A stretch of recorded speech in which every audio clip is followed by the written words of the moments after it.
In this video, we're going to make a truss member, and we're going to use these values.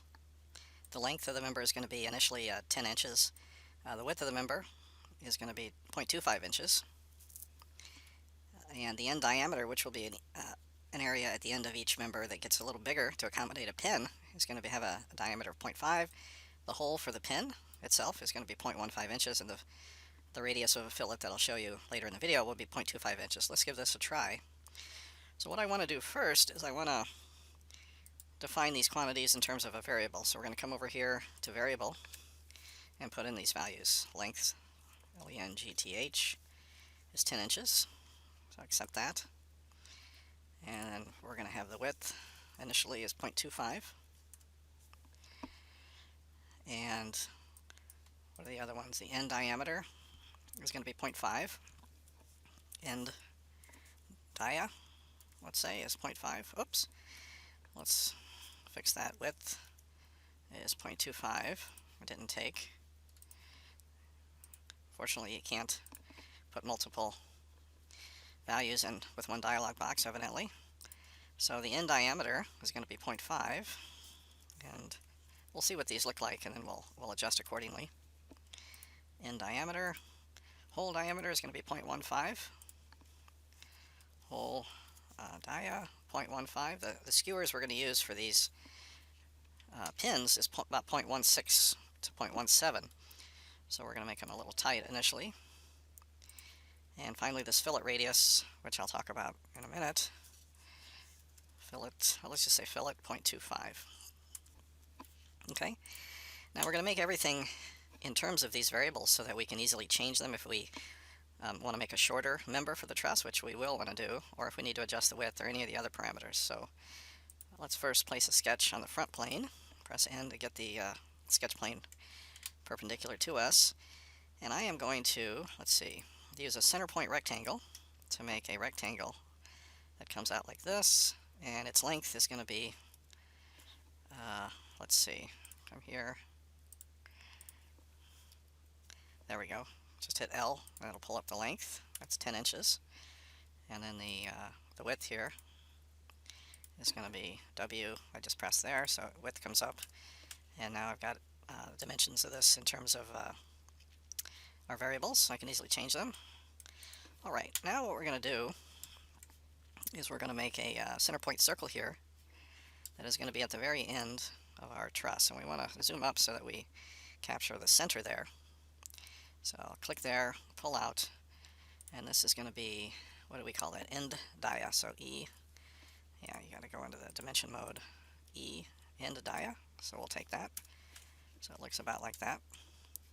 Let's do that to the other side as well.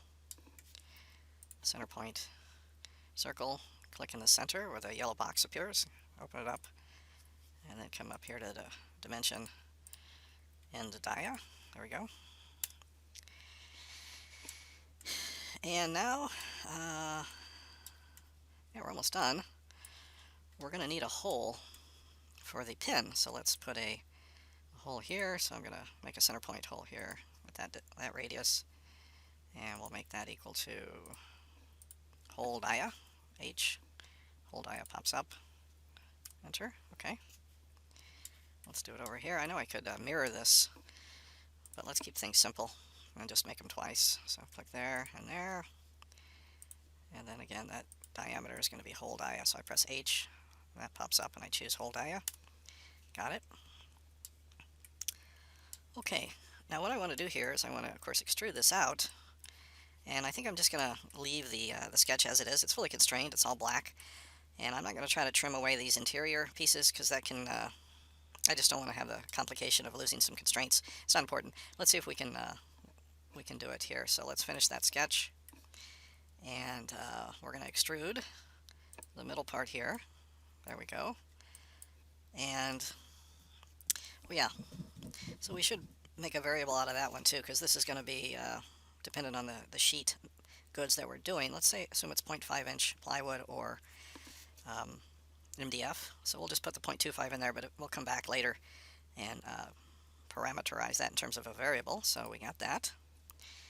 And actually, I didn't want to finish that extrude just yet. Let's continue with the extrude. So right there, out there, come over here, there, and accept that. And I don't think I need my origin planes anymore, so I can press P here, press F to fit it. So this is our member. It's kind of thin at 0.25, so we might have to modify that, but I think we're okay there. This fillet here that I was talking about is the one that might be useful to put right here, so we don't have an abrupt change from a linear part here to the round. So, and there's some cool tools in here. If you come over here to curvature visualization, there's zebra stripes, which kind of tells us about the curvature. It's not that important now, I don't think, and I don't know exactly how to use those. And then the color map, which shows the curvature, so you can see there's a definite curvature. It's a circle, so it's going to be constant, and there's no curvature here. So that's kind of a something we can use to analyze the part. And at sort of tight angles like this, or not tight angles, but abrupt changes, I think the stress is going to be higher there. So let's go ahead and smooth that out with a fillet. And then for the radius, I'm going to put in fillet. And it's 0.25. And then I'm going to click here. Yeah, that's a modest smoothing of the transition from the length of the beam to the end. So I'll go there, and then there. We'll accept that. Shift 7. And that is our truss member. And we're going to make many of these. And what we'll do is we'll make a duplicate of this, and then we'll change, say, the length. Say we need a shorter one. Let's get some naming convention down first, though. The where are we at here? Rename. So this is going to be L10, for it's a 10-inch length truss beam. And I'm going to rename this also to L10, so we're going to be duplicating the part studio and the part name. But what I can do here is say I have a shorter one, or need one, duplicate that, and then rename this to, say, L7. Maybe I need a 7-inch truss in length, so I'm going to rename that as L7. And then I just need to change this to 7. And this will be smaller than this one. So that's the way we're going to make these trusses, and then we'll laser cut them to their dimensions, and we'll see how they work in a truss bridge. Thanks for watching.